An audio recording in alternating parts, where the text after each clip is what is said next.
All right. Hello, I am SB Rawz. I am a coach and a mighty, messy whole human. And this is the fabulous Diane Wyzga joining me for another all up in it conversation.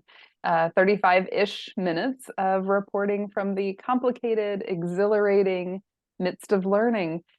Diane, I'm so excited to be having this conversation with you. I'm so excited to see where it goes. I Yes, indeed. Yes, but I love all of our conversations, and you have kept me on my toes since we first met. I'm really curious to hear how you understand yourself as a human these days. There are days that I would rather be my cat. I've got to tell you. These are the times that try men's souls, as the song goes. And it takes a great deal of personal courage to not dive headfirst into a Costco-sized bag of Cheetos and just dig your way right to the bottom and come up, glowing orange. It, but having said that, these times that we're living in, everybody else going back to the beginning of time has had times to live in. Yeah. And we're no different. We're no different. We're not special. We are not getting an extra dose of grunge handed to us. We simply have this stuff right now. And so being a human right now in this stuff means, I think, paying attention. What's going on? What's going on here? Listening not for how things make me feel, but listening for the information. Mm. How come things are being said this way? How come things are being said that way? Who is this person? And for me with my work, the power of one's voice has always been critical, as you know, because we go back some years. When you have your voice shuttered and shut down because of religion, culture, whatever, Mhm.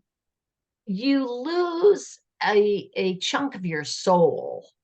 Mhm. And to be able to figure out how to come back to that place and express yourself with authenticity, with integrity, with decency, with respect, regardless of the situation, Mhm. I think is one of the most courageous things that a human being can do.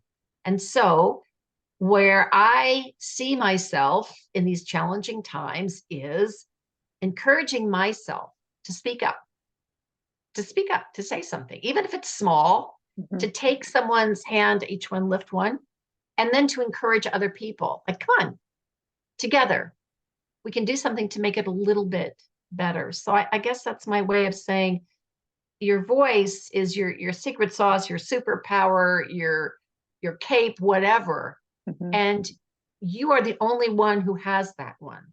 And it was given to you for a particular purpose. And the world is really waiting to hear what you have to say. So don't let these crazy times discourage you.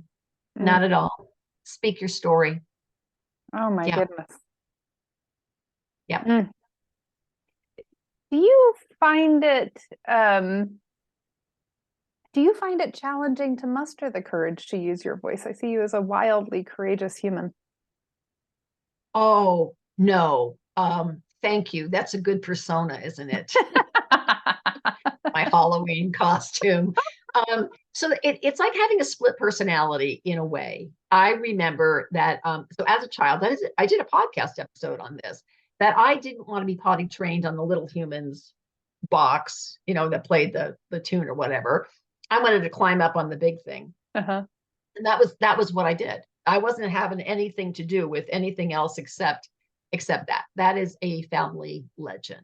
And so there has to be some sense of spirit in that little person that said, I don't want this, I want that, and I'm going for that. Hmm. And I did go for that.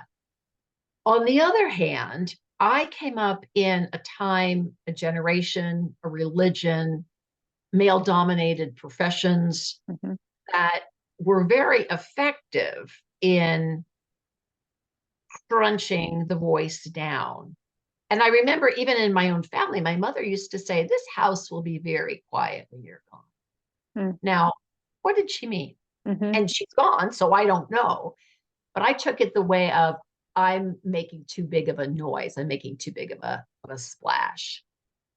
And so it has taken me years. It has taken me years to find not just my voice, but my authentic voice. And I had to discover the sorcery of stories. I had to learn how to stand in my story and deliver that without collapsing, without listeners feeling like they had to reach out and grab me. Mm-hmm. I had to recognize that the hand that I was delivered as an incest survivor, as a person whose husband merrily cheated his way and then left me for wife number 4. I had to stand in the truth of those Mm-hmm. experiences, like all of us, and say, that wasn't about me, Mm-hmm. but it involved me. So now what do I do with that?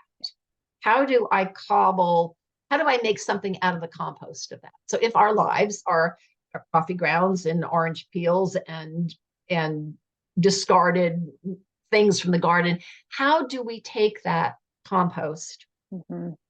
and turn it over and use it to fertilize the garden? How do we look deeply at those things that have challenged us, that have pushed us down?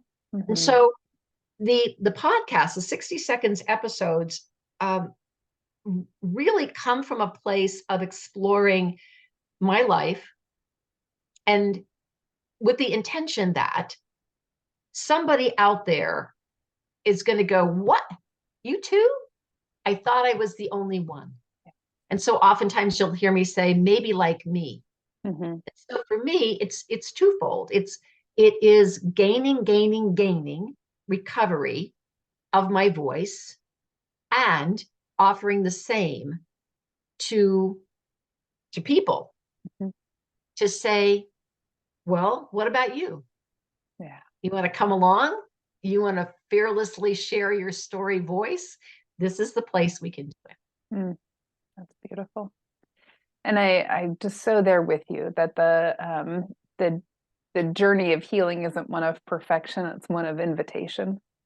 I like that very much. Yes, Yeah. it is. It is. And it's a profound invitation. Right? It's And who is being invited? like all of us, I think. I think it's a self-invitation and another invitation. Is that how you feel it?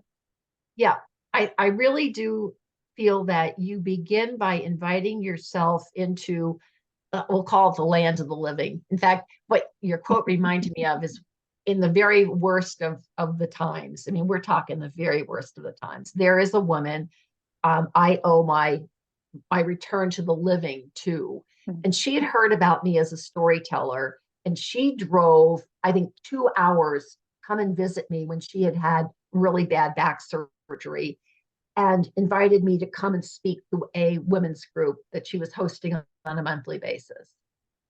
And I still remember, and I went and everything turned around. But I still remember what she said. She said, Diane, you are supposed to walk through the valley of death. Mm-hmm. You are not supposed to be building a brick house and planting a garden and erecting a little picket fence. You are not meant to do that. So beginning today, we're walking through the valley of death. And I do believe that that invitation to healing that you're talking about, it will come from others, the angels who are disguised as others.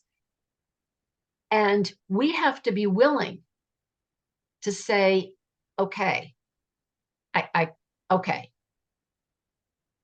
I can figure this out as long as I have a little bit of help. Mm-hmm.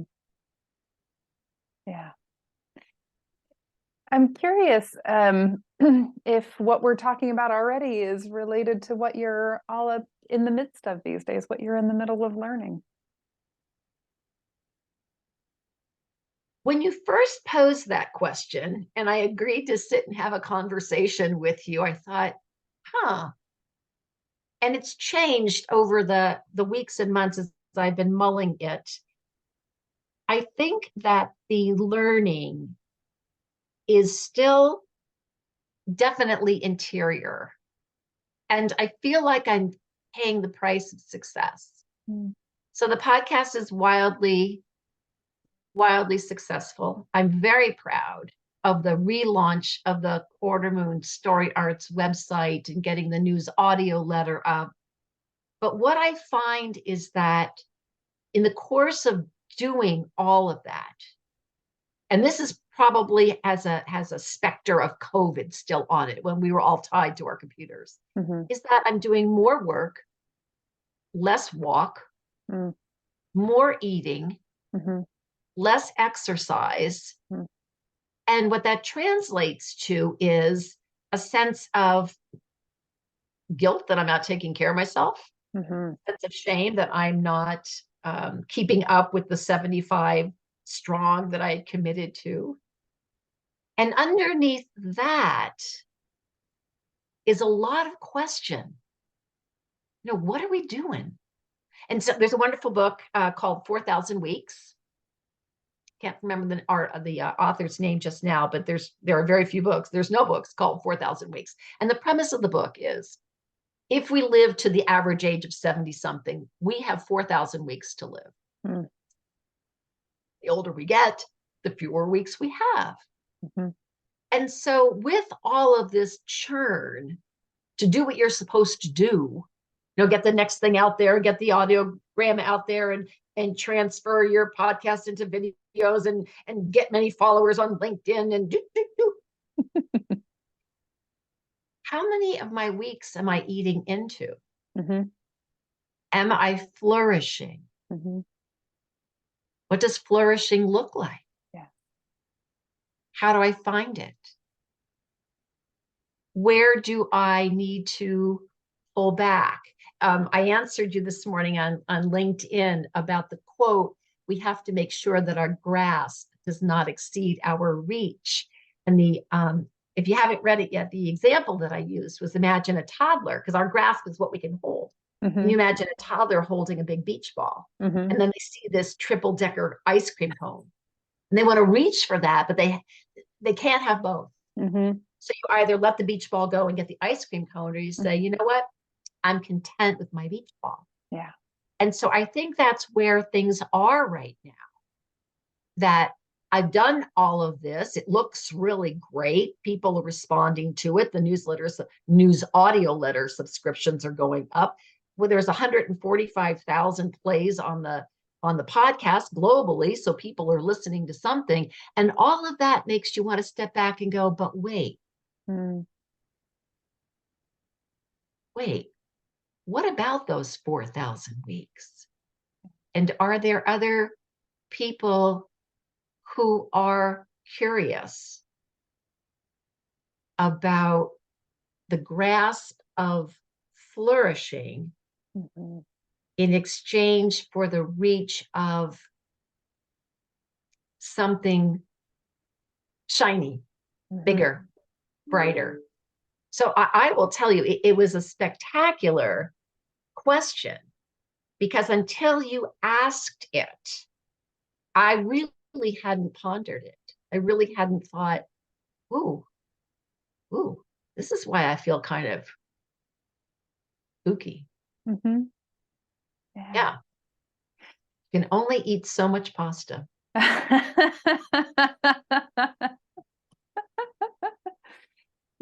This kind of conversation, this sort of how are we using these 4,000 weeks, always, I think it's probably not literally true, but very often makes me think of Mary Oliver's poem, The Summer Day. Oh, remind us of that. Yeah. So the Summer Day is most often known for its final couplet, where she asks, what do you plan to do with your one wild and precious life? Yes. Right. And when we contextualize that in sort of our modern social norms, especially our professional norms, it feels like a real call to action, right? Like, oh my gosh, I need to be doing more. I need to be more productive, right? I need to have more numbers in the bank account. I need to have more numbers on the social media. And then you read the whole poem, and she spends the whole poem laying in the grass watching a grasshopper eat sugar. Right? And that's Yeah, how she's using her wild and precious life. there is something to be said for that. So many of us, I think women in particular, were raised to show up and do, and to wait your turn, and to make sure that everybody else was taken care of first. And the idea that you could lie in the grass and watch a grasshopper eat sugar is so remote, so remote. I should be about my father's business, as it were. Yes. And yet, I call where I live my Amazing Grace farmhouse and retreat sanctuary, because it really feels like that. And I have devoted a lot of time this year to my garden, to mulching, to deadheading, to planting. And then at the end of the day, usually a Saturday, sitting on the porch and watching the birds dip in and out of the bird bath. And there's just something about that, to have that permission, to give yourself the permission to enjoy leisure and not feel that you must get up and do, because you're being you're being in the grace of that present moment. And I like to think of the word present as gift. So you're being in the gift of that, in the gift of that gift moment. The present moment is that gift. And so that's partly how I have been working to recover the sense of, it doesn't all have to be done. It doesn't all have to be done today. It doesn't all have to be done by me. And the numbers are the numbers. Yeah. What is it that I really wish my one wild and precious life to be showing up for? So as you're navigating that, really, I can't think of a question more important. As you're navigating, what are the tools that help you navigate, whether internal or external? It's a great question. And this is why there is the conundrum, because I've always relied on walking.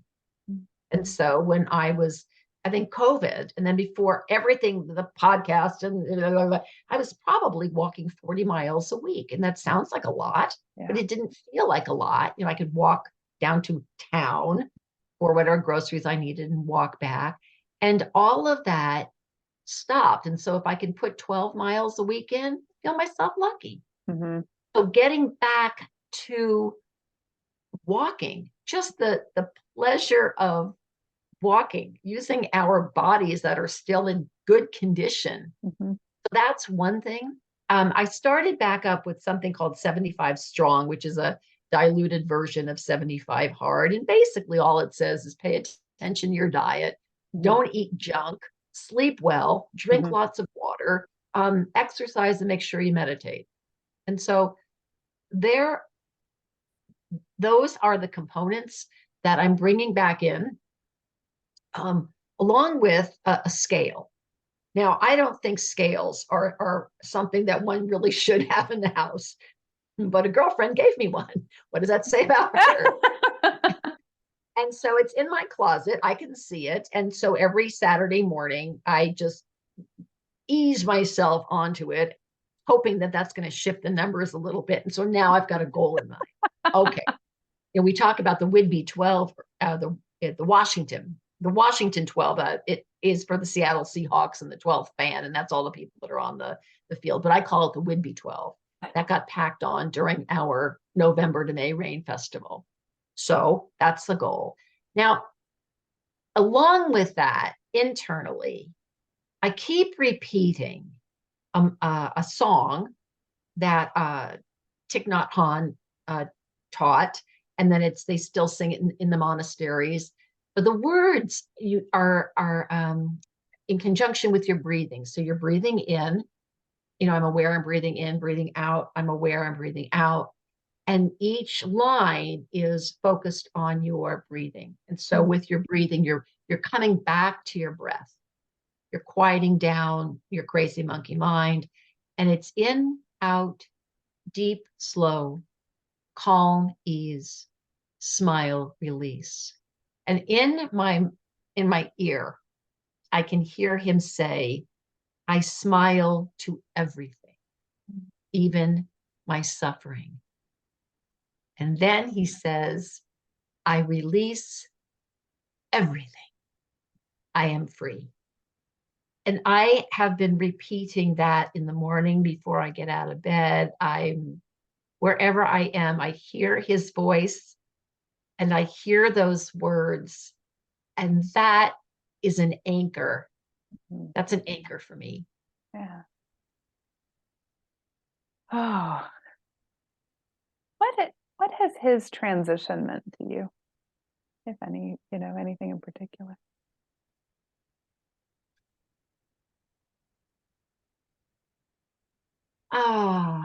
Well, he teaches, Thich Nhat Hanh teaches no birth, no death, no coming, no going, no after, no before. The idea being that you can't come from nothing and you can't go back to nothing. If everything is energy, and it is, as I see it, then energy can be moved or shifted, but you can't get rid of energy. Mm-hmm. And so the fact that he has passed on, that his human body is no longer here with us, is not so bad because there are so many teachings. Mm-hmm. You can go onto Plum Village and you can see him teach. You can hear his voice. They've got a wonderful app for your cell phone. But in addition to that, he would teach that the rain comes out of the cloud and goes down into the ground. And just because you can't see the cloud anymore doesn't mean that it's not there.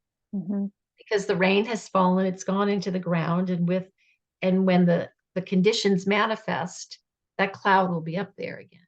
Yeah. And so it's a reminder that everything is still present to us in some way, shape, and form if we are willing to observe that. So my mom died early and she passed in 99, and yet she was a gardener on the day she died. The bushes and the flowers in the backyard in late August were just ablaze with butterflies. No one ever saw it like that before. Wow. And so whenever I see a butterfly here, it's like, hey, Mom, how you doing? And since my dad passed on in 2015, it's like, so what's up with Dad? Mm-hmm. Have you seen him? And is he just drinking and chilling and having a good time? Or is he going to float by too? Uh-huh. Yeah. I believe that it is important to recognize those who have gone before us and tell their stories, because they're there. I mean, they're there and they no more want to be forgotten than we do. Yes. So that's what I'm working on. Oh my I'll let goodness. you know at the end of the year how things are doing. I'm excited to hear more. I'll have cheekbones. That's just. does the word legacy sits funny with me, but does this idea of the way that we continue on, that we continue the invitation through storytelling, is that a conscious part of your process or motivation? How come the word legacy sits funny on you? Oh, because of the diversity of meanings, and that often legacy can be very specifically financial when I mean it much more expansively. Oh, I didn't even think about that. Okay, good. So different interpretations based on who's using it and the context within which Mhm. Okay. So if we take legacy to mean some memory of what has been, Mhm. then yes, I believe that story serves that purpose. It's a reminder. And I was just looking at the calendar the other day because mom passed on the 6th of August, and I've got a note on my calendar about that. And so I'm remembering, what did she teach me? What did I learn? What were her good points? Where could she have done a little bit better? What did she miss out on? What didn't she get to accomplish? How am I better because of her in my life as my mom? Mhm. So if we approach a story about someone, number one, we're keeping them alive. And number two, it's giving us the time to pause and say, well, who were they to us? How did they show up? What did we learn? What could we have done better? Mhm. If we have the time, can we do it better for somebody else? So that to me would be um, the interpretation of legacy, and how story and legacy are like this, Mhm. two sides of a hand. Yeah, beautiful.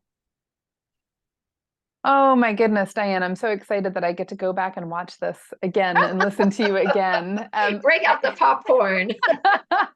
Always fun. Always fun. Yes. Yes, I do have Us. one final question for you, if you so choose, which is I always like to offer an invitation to spotlight a nonprofit or other organization that's meaningful to you that you'd like for other people to check out.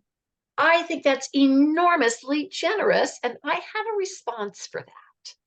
I didn't feel it was within my purview to suggest, out of the plethora of organizations that could use our help, any one in particular. And so I'd like to turn your question around and say, figure out something that matters to you: environment, animals, women's rights, civil rights, poverty, education, saving the volunteering on trail rehab, as I do here on Whidbey Island with the Whidbey Camino Land Trust. And see where you would like to put your volunteer time Mhm. and your coin Yeah. to help support that. And there are a couple of outfits out there that you can Google that will tell you whether the organizations you're interested in use your money well. Yeah. Do they spend it on advertising and marketing and giving away tchotchkes that you don't really need, or do they put that money into the cause? Mhm. So I would thank you. I thank you. I thank you for your wonderfully insightful question. I never would have thought to ask something like that. And I would suggest that folks take a look around their community, their world, and say, how can I be of use? How can I each one lift one Mhm. with my time and with the assets and resources that I do have, and then do it? Oh, beautiful. Thank you for turning that around. That's such You're a welcome. wonderful reflection. Well, to you and to myself and to anybody who's watching, I'd like to wish us all ease and joy in the midst of whatever our learning curves. Thank you Yes. again. Thank you so much for SB. This has been just a hoot and a half. Indeed, agreed. Mile release indeed.